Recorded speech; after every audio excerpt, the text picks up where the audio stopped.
주시는 말씀의 은혜 가운데 들어갑니다.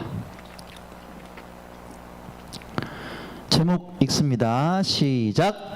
염려를 이기는 방법, 염려를 이기는 방법, 이런 제목으로 여러분과 은혜를 나눕니다. 베드로전서 5장 7절 말씀 한 절 읽습니다. 시작. 너희 염려를 다 주께 맡기라. 이는 그가 너희를 돌보심이라. 아멘. 엊그제 기사를 봤는데 이런 기사가 있어요. 남편의 시한부 판정에 충격을 받아서 남편보다 3일 먼저 눈을 감은 아내의 얘기입니다. 영국인 부부거든요. 웨인과 셰런이란 이제 부부인데, 남편 웨인이 이제 지난해 10월 달에 이제 허벅지에 암이 폐로 전이됐다, 이 소식을 들었어요. 수술했습니다. 수술했는데 이게 까다로운 부위인 거예요. 그래서 이제 암이 완전히 제거되지 않았어요. 폐 쪽에 있는 암이. 그래서 이제 치료를 하고 있는데 이게 웬일이야? 올 2월, 얼마 안 됐죠. 몇 달 전에 2월에 고륙종이 또 발병했다. 고륙종이 뭐냐면 뼈나 뭐 각 기관에 이제 연결되는 부위들에 나타나는 악성 종양이에요. 이거는 이제 뭐 방사선 치료나 이런 게 이제 해야 된단 말이에요. 방사선 치료를 해야겠다 마음을 먹고 병원을 찾았습니다. 그런데 의사가 고개를 젓는 거예요. 죄송합니다. 방사선 치료를 못 버티실 거예요. 버틸 수가 없다. 몸이 지금 극도로 쇠약해져 있고 그것 때문에, 방사선 치료 때문에 더 빨리 돌아가실 수 있다. 앞으로 내가 보니까 2-3달 정도 남았다. 시한부 판정을 받은 거죠. 시한부 판정을 받았다는 소식, 남편이 시한부 판정을 받았다는 소식을 듣고 아내 셰런이 깊은 절망에 빠집니다. 그 딸이 있는데, 앨리스 초트라고, 딸이 당시의 엄마의 모습을 이렇게 생각을 하는 거예요. 당시 엄마는 음식을 먹질 않았어요. 숨 쉬는 것도 힘들어했어요. 아빠가 돌아가시면 이제 혼자 남아야 된다는 생각 때문에 두려움과 염려에 빠져 있었어요. 이렇게 이제 얘기를 합니다. 급기야 엄마가 위독하다는 연락을 딸이 받았어요. 놀래가지고 이제 차를 타고 병원에 갔습니다. 그런데 이미 심장마비로 숨을 거뒀어요, 엄마가. 그리고 아내 셰런이 그렇게 죽은 후 사흘 뒤에 남편도 이 고륙종이 악화돼서 눈을 감았습니다. 이게 이제 기사에 떴더라고요, 지난주에. 셰런을 죽음으로 이끈 건 뭐냐? 이게 병명이 있어요, 여러분. 그 아내가 사흘 먼저 남편보다 더 빨리 죽었어요. 이게 무슨 병이냐? 이런 병이래요. 들어보셨습니까? 상심증후군이라고, 이런 병도 있네요. 상심증후군. 이게 뭐냐면 가족이나 친구같이 아주 가까운 사람이 갑작스럽게 죽거나 또 헤어져야 되거나 뭐 이러면 그 이별 때문에 극도의 스트레스를 받는다는 거예요. 그래서 막 혈압이 상승해요. 예. 그리고 막 심장이 막 뛰고, 심장에 수많은 근육들이 있잖아요. 여기에 막 그 압박이 가해져서 심장 근육이 막 빨리 망가진다는 거예요. 그래서 결국 그것 때문에 셰런처럼 드문 경우지만 죽음에 이르기도 한다. 이게 상심증후군이랍니다. 저도 자료조사하면서 처음 알았어요. 야, 이런 병도 있구나. 상심증후군, 상심이 뭐예요, 여러분? 상심 이렇게 쓰죠. 상심. 이게 다칠 상자, 마음 심자입니다. 마음을 다쳤어요. 마음을 다쳤다 이 말이에요. 셰런이 뭐를 다쳤어요? 마음을 다쳤어요. 마음을. 딸 엘리의 말처럼 남편 없이 살아갈 수 없다는 두려움과 염려 때문에 마음을 다쳐서 실제로 내 마음의 아픔이 내 육체의 심장을 공격해서 심장마비로 죽어버리는 거예요. 이게 싫어요. 여러분, 너무 안타까운 사건이죠. 그죠? 아니, 생각해봐요. 물론 그 남편의 그 뭐 암 발병, 시한부 선고, 이거는 분명히 고난이에요. 하지만 그것 때문에 내가 그 아픈 남편보다 사흘 먼저 이 세상을 떠나갈 정도로 그렇게 무섭게 내가 고민을 해야 되냐 이 말이에요. 그죠? 이 사건을 보고 이런 생각했습니다. 야, 염려라는 게 그냥 지나칠 게 아니구나. 이거 심각한 거구나, 염려라는 게. 우리가 염려라는 마음 상태를 결코 가볍게 볼 수 없다는 생각이 들었어요. 염려가 뭐예요, 여러분? 염려. 국어사전을 찾아봤어요. 가장 쉽게 풀이해 놓잖아요. 국어사전에 이렇게 표현을 합니다. 염려가 뭐냐? 읽어볼까요? 시작. 앞일에 대하여 여러 가지로 마음을 써서 걱정하는 것, 이게 염려라는 거예요. 다가오지 않은 미래에 대한 온갖 걱정으로 세런이 죽은 거예요. 네, 충분히 살 수 있었는데. 사랑하는 여러분께 묻습니다. 여러분 지금 혹시 이 시간 내 마음 가운데 염려가 있지 않아요? 염려, 미래에 대한 염려. 혹시 아직 다가오지 않았는데, 안 왔잖아요. 내일 안 왔어요? 모레 안 왔어요? 뭐 1년 뒤에 안 왔어요? 아직 안 왔는데 그걸 미리 당겨가지고 막 상상을 하는데 별로 색깔이 안 좋아. 얘가 화이트가 아니야. 막 블랙인 거야. 아니면 레드야. 어두운 거예요, 미래가. 그것 때문에 혹시 여러분 밤잠을 못 주무시는 시간을 보내고 계시진 않습니까? 저는 참고로 수면 점수가 91점입니다. 잘 자요, 저는. 네, 잘 자요. 혹시 밤잠을 못 자고 막 가슴이 조여오고 말이에요. 막 심장이 뛰고 이러진 않는지 여러분께 묻고 싶습니다. 베드로전서가 언제 쓰여졌다 그랬어요? 초대교회 때, 박해 상황에서 쓰여졌다 그랬어요. 초대교회 기독교 박해로 아주 두려움과 미래에 대한 염려가 가득했던 시간이잖아요. 그죠? 그 시간에 베드로 사도가 권면하는 거예요. 뭐라고? 우리가 읽었죠. 네. 베드로전서 5장 7절 다시 한번 읽어봅니다. 읽어봅시다. 시작. 너희 염려를 다 주께 맡기라. 이는 그가 너희를 돌보심이라. 어려운 인생의 숙제를 만나면 염려가 찾아온다, 안 온다? 염려가 찾아와요. 여기까지 막을 수가 없다는 거예요. 어떻게 부정해요, 인간인데. 당연히 염려가 생기죠. 여기까지는 다 마찬가지예요. 당연한 수순이다. 하지만 여러분, 이 다음 대처가 중요한 거예요, 인생에서는. 뭐예요? ing냐 스탑이냐. 다시요. ing냐 스탑이냐. 계속 고 할 거냐. 염려를 그대로 키우는 거예요, 얘가. 예? 막 자리를 잡고 막 싹이 나고 자라고 막 줄기가 자라고 막 무성해지고, 그 염려가 나를 잡아 먹어버리는 상태가 세런이 죽은 상태란 말이에요. 그렇게 놔둘 거냐, 아니면 가위를 들고 잘라버릴 거냐. 스탑. 예. 잘라가지고 어떻게 하라는 얘기예요 지금. 예수님께 드리라 이 말이에요 지금. 주께 맡겨라. 내 염려를 잘라서 주님께 드려라. 책임지신다. 주님께서 우리를 어떻게 하신다? 돌보신다는 거예요, 여러분. 이 개념이 중요해요. 돌보신대요, 여러분을. 돌보세요. 그래서 주님께 맡겨라. 그러니까 염려는 내 문제다, 주님의 문제다? 주님의 문제예요. 맡기는 거예요. 어떻게 맡길까? 지난주에 제가 짤막하게 말씀드렸어요. 김영식 교수님, 제가 의형제 맺고 잘 살아가는 김영식 교수님 모친께서 돌아가셨다고 말씀드렸잖아요. 갑자기 연락 받았어요. 주일날도 늦게 가고 월요일도 가고 화요일도 가고 사흘 내내 제가 갔습니다. 장례가 잘 마무리됐어요. 김영식 교수님이 페이스북에 메시지를 감사 인사를 전했더라고요. 이렇게 전했어요. 배친 여러분께 감사 인사 올립니다. 근본 모친상에 많은 지인들께서 여러모로 힘이 되어 주셔서 진심으로 감사합니다.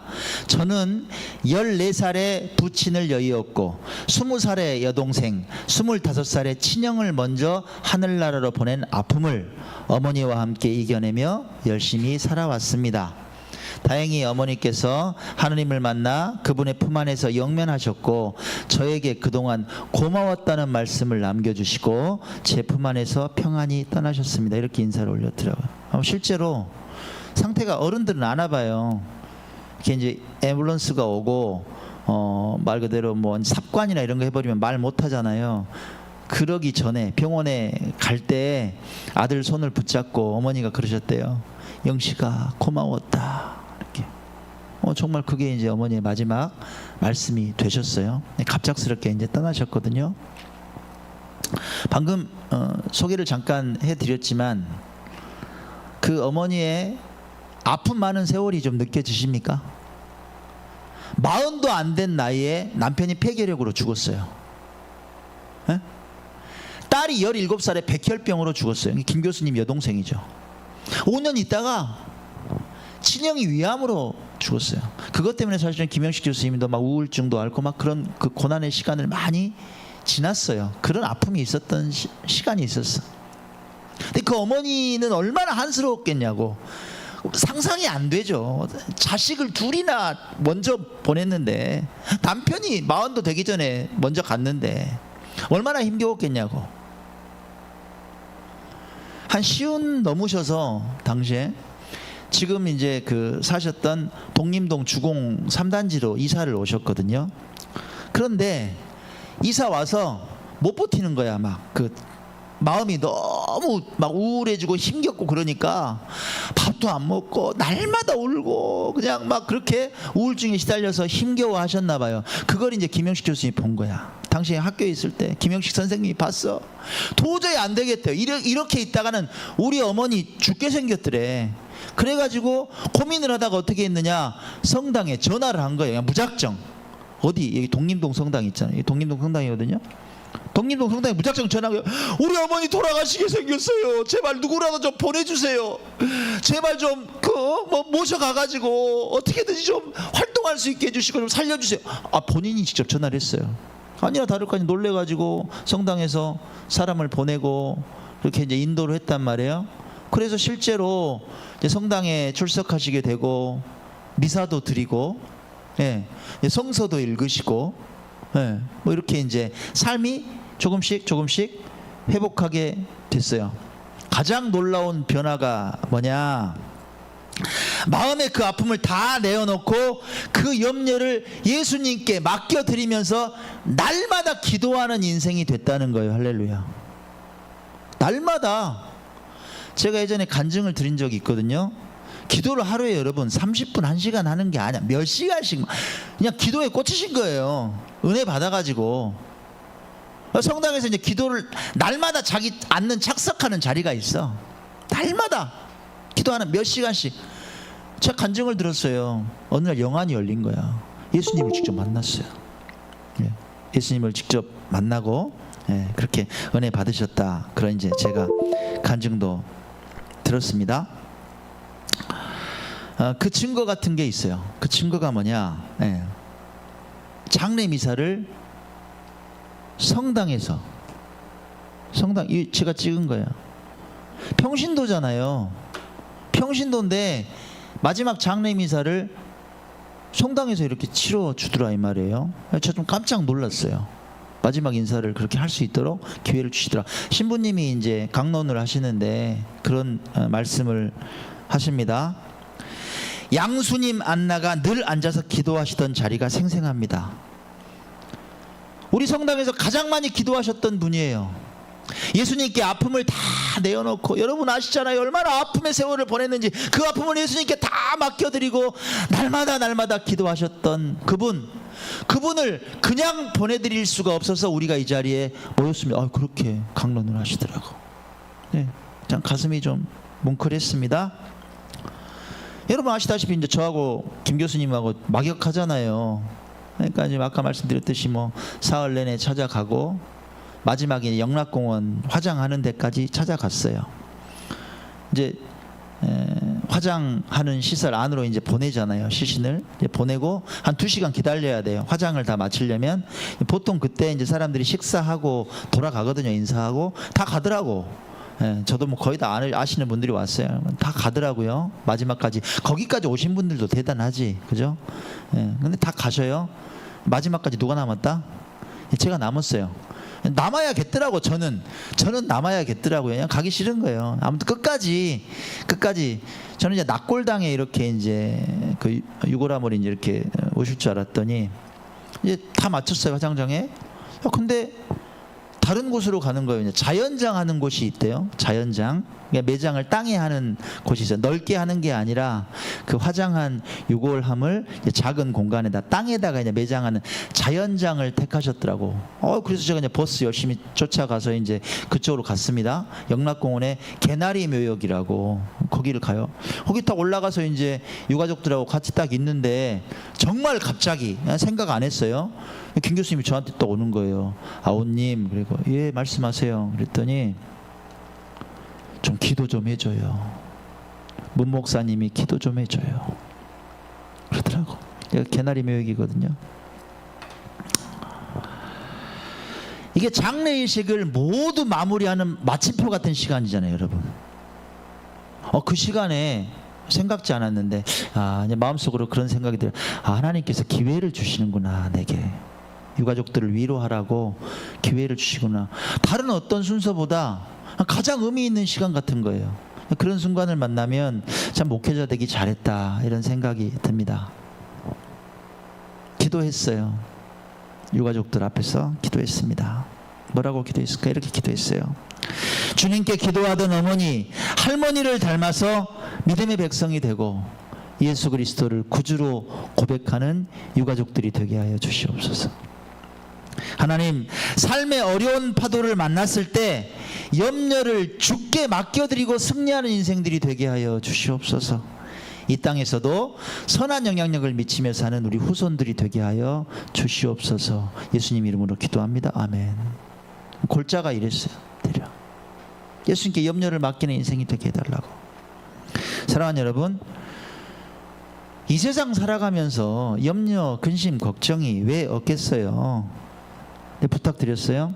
그 염려를 붙들고 있지 마라. 내가 무슨 능력이 있다고 그 염려를 여러분들이 붙들고 있다고 해결돼요? 어떻게 해라? 주께 맡겨드리라는 겁니다. 그리고 기도하십시오. 말씀을 붙드세요. 날마다 묵상하며 통독하고 주님의 음성을 듣는 인생이 되십시오. 여러분에게 지혜를 주시고 용기를 주시고 회복하고 다시 도약할 수 있는 새로운 씨앗을 주시리라고 믿습니다. 그런 인생이 되십시오. 자, 첫 번째 우리가 기억해야 될 건 뭐예요? 내 염려를 주님께 맡겨드리자. 베드로 사도가 그렇게 권면을 합니다. 우리 염려를 주님께 맡겨라. 여기서 한 단계 더 진보할 수 있는 그 신앙의 권면을 또 베드로 사도가 해요. 단순하게 주님께 염려를 맡겨드리는 차원을 넘어서는 것들, 아주 능동적인 방법이에요. 뭘까요? 베드로전서 5장 1절에서 4절로 갑니다. 읽어봐요. 시작. 너희 중 장로들에게 권하노니 나는 함께 장로된 자요 그리스도의 고난의 증인이요 나타날 영광에 참여할 자니라.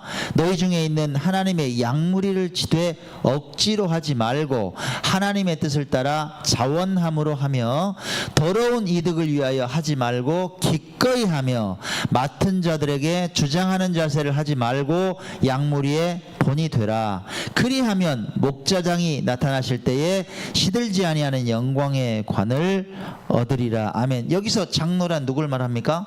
교회 지도자들을 말해요. 베드로 스스로 뭐라 그래요? 나도 장로된 자다 이렇게 말을 해요. 리더죠. 지금 같으면 저 같은 이제 목회자가 될 수도 있고요. 아니면 교회의 리더 그룹, 엘더, 장로님들, 무슨 안수 집사님들 이런 분들이 될 것 같습니다. 그들에게 부탁하는 거예요. 양무리, 즉 성도들의 신앙을 위탁하는 거예요. 그 신앙과 삶을 돌봐야 되는데 이렇게 돌볼래 하고 권면하는 게 어떤 자세가 필요합니까? 어떤 자세가? 몇 가지로 정리를 한 거죠. 먼저는 뭐였어요? 자, 억지로 하지 말라는 거예요. 자원함으로 스스로 나서서 돕고 섬기라는 거예요. 여러분 살아가다가 뭐 억지로 시켜서 하는 사람 잘하는 거 봤어요? 안 돼요. 스스로 동기부여가 돼야 돼요. 막 하고 싶어 해야 돼. 그런 자세로 성도들을 섬겨, 교회를 섬겨 이 말이에요. 두 번째는 뭡니까? 이득을 위해서 뭔가 얻을 게 있으면 떡고물이 떨어지면 그렇게 움직이지 말고 기꺼이 하라는 거예요. 기꺼이 하라.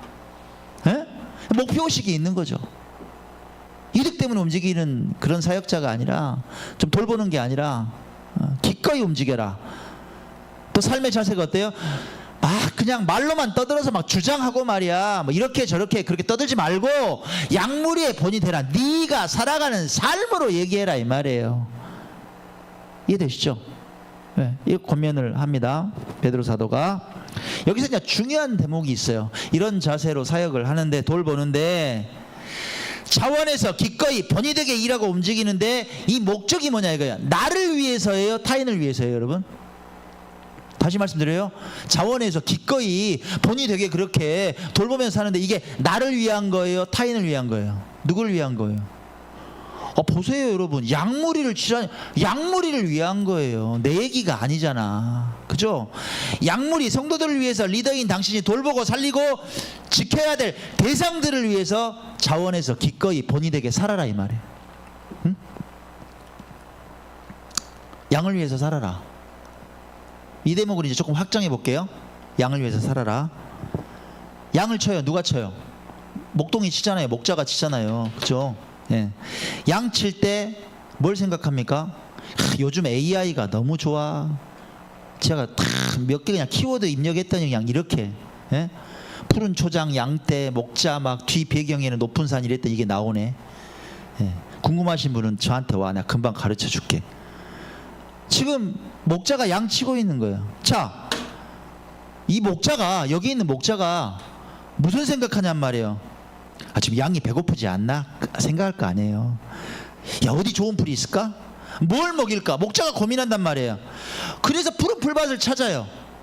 또 목마르지 않을까? 그래서 어디를 찾아요? 예? 그래서 시냇가를 찾는 거예요. 오아시스를 찾는 거예요. 거기다가 목자는 또 무슨 생각해요?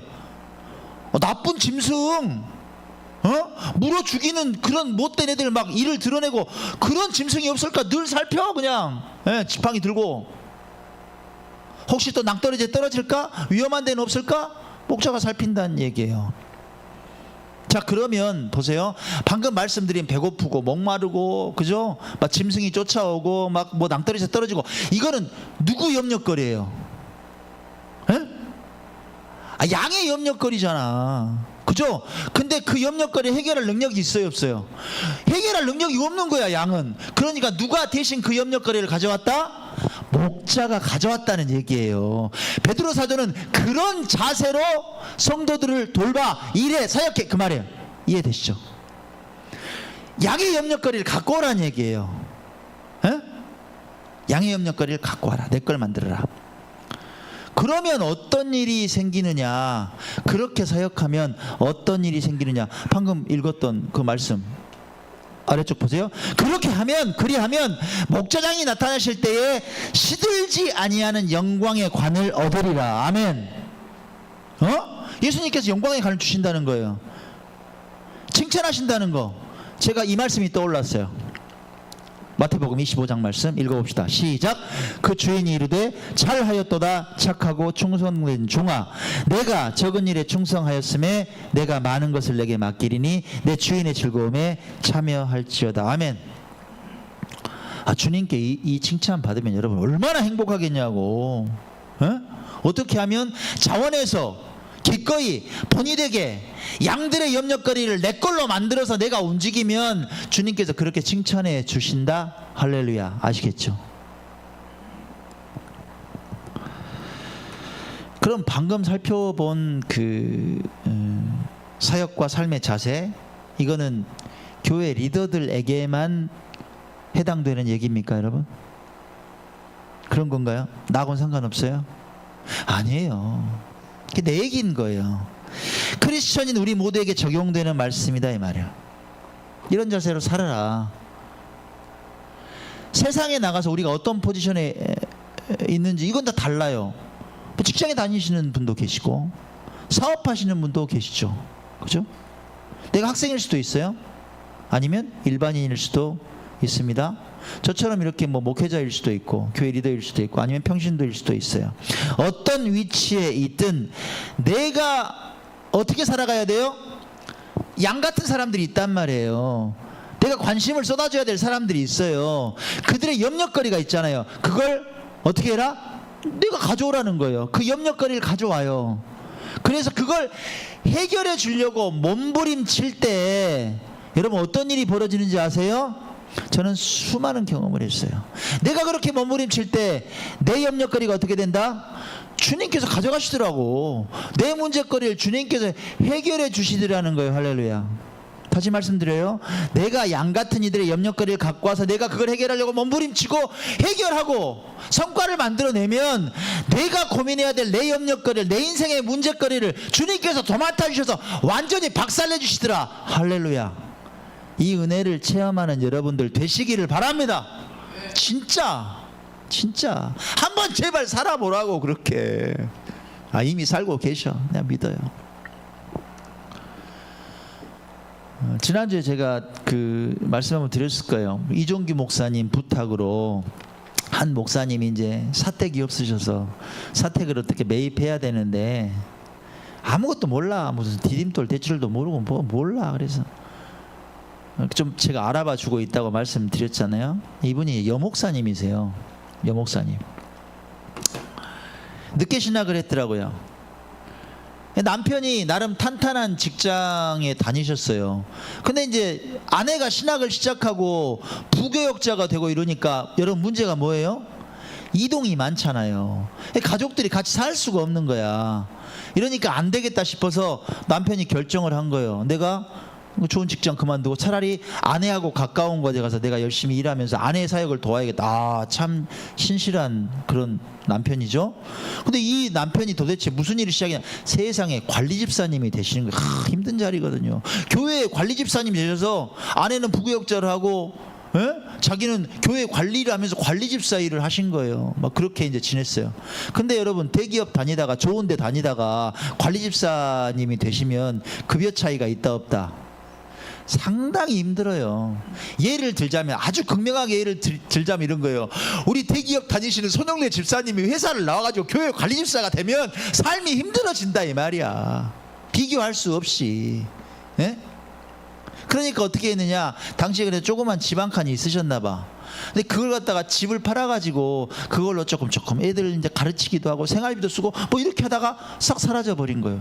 이러다가 지금 어떻게 됐어? 근데 교회에서 이제 제공하는 뭐 사택이나 이런 데 좀 사는데 지금은 이제 교회에서 나가 이러면 이제 정년도 얼마 안 남았는데 집 한 칸 없이 길거리로 나앉게 될 처지가 된 거예요. 그 소식을 제가 들었잖아. 염려거리예요, 아니에요?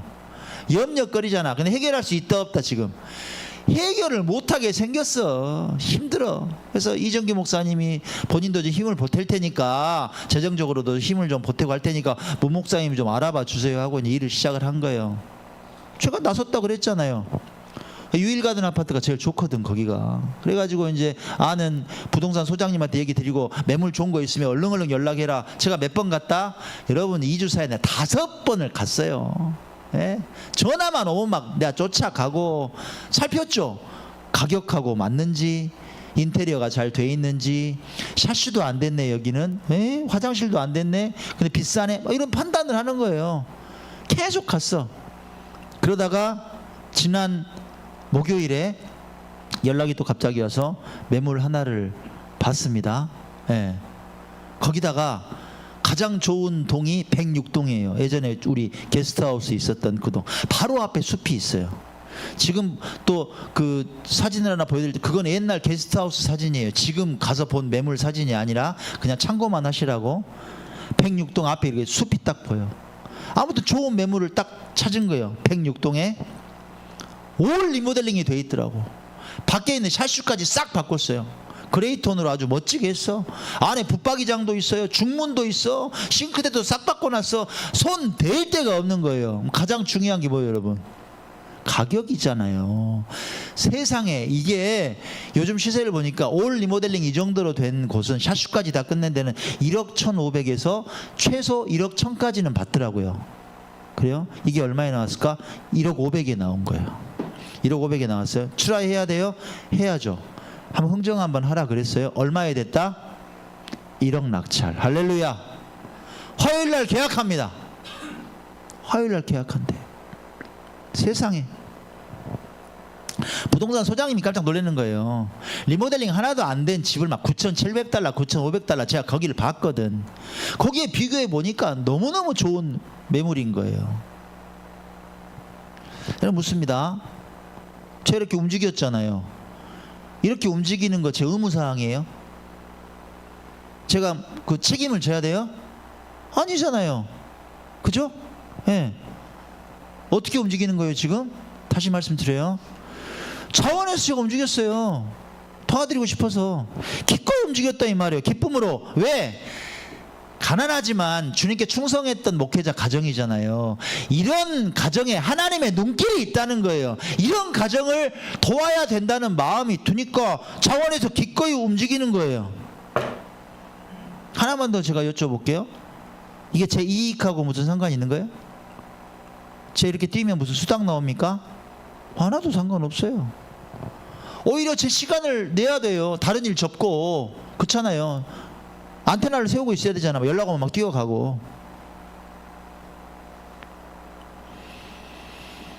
근데 왜 이렇게 움직여요? 아까 말씀드렸죠.